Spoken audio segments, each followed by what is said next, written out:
Hi friends, welcome to AVS Telugu vlogs.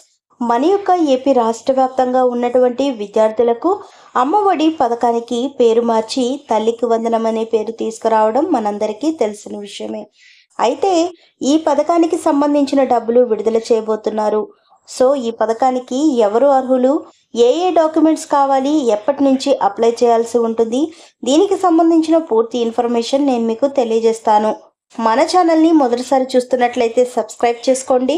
Government నుంచి వచ్చే ప్రతి చిన్న అప్డేట్ ఎప్పటికప్పుడు నేను మీకు తెలియజేస్తూ ఉంటాను.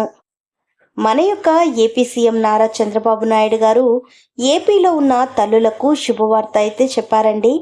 విద్యార్థులకు 15,000 రూపాయలు జమ చేయబోతున్నారు. అంటే ఏపీలో గతంలో అమ్మఒడి పథకం ఎలా ఉందో సో ఇప్పుడు అదే పథకాన్ని తల్లికి వందనం పేరుతో ప్రారంభించబోతున్నారు. ఈ యొక్క పథకానికి అమ్మఒడి పథకం ద్వారా గతంలో 15,000 రూపాయలైతే మన యొక్క ఏపీ ప్రభుత్వం వారు ఒక్కొక్కరికి ఇచ్చేవాళ్ళు. అయితే స్కూల్ మెయింటెనెన్స్ ఫండ్స్ కోసం 2,000 రూపాయలు తగ్గించి 13,000 రూపాయలు జమ చేసేవాళ్ళు. ప్రస్తుతం ఏపీ సీఎం నారా చంద్రబాబు నాయుడు గారు ఒక్కొక్కరికి 15,000 రూపాయల చొప్పున ఇంట్లో ఎంతమంది విద్యార్థులు ఉంటే అంతమందికి ఈ పథకాన్ని వర్తింపచేస్తున్నారు.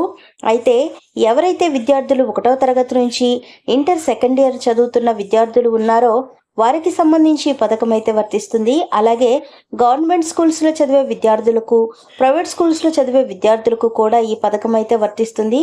దీనికి సంబంధించి మనకు రీసెంట్గా మన యొక్క విద్యాశాఖ మంత్రి నారా లోకేష్ గారు అయితే క్లారిటీ కూడా ఇవ్వడం జరిగింది.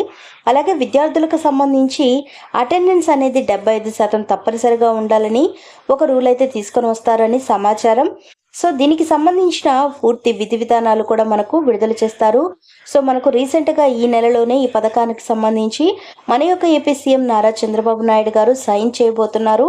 అలాగే తల్లికి వందనం సంబంధించి ఎవరైతే విద్యార్థి యొక్క తల్లి ఉన్నారో వారు ఆధార్ కార్డు ఏపీకి సంబంధించినదై ఉండాలి. ఎందుకు అంటే కొంతమంది ఇప్పుడు చెన్నై అనుకోండి, అక్కడ నివసిస్తూ ఇక్కడికి వచ్చి చదువుకుంటున్న పిల్లలు ఉంటారు కదా, అలాంటి వారికి ఈ పథకం వర్తించదు. ఎందుకంటే వాళ్ళ యొక్క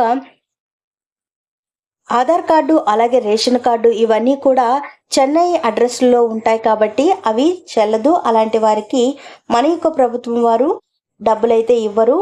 అయితే వారికి ప్రస్తుతం మనం చూసుకున్నట్లయితే ఇది అకాడమిక్ ఇయర్ కాబట్టి మన యొక్క ఏపీ ప్రభుత్వం వారు కొత్త అప్లికేషన్స్ ప్రాసెస్ అనేది గ్రామ మరియు వార్డు సచివాలయ ద్వారా ప్రారంభించబోతున్నారు.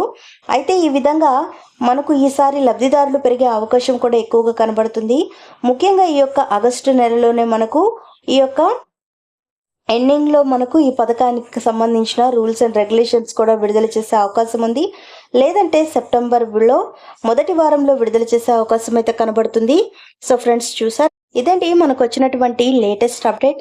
మరిన్ని వివరాల కోసం, మరిన్ని అప్డేట్స్ కోసం మన ఏవిఎస్ తెలుగు వ్లాగ్ ఛానల్ని సబ్స్క్రైబ్ చేసుకోండి.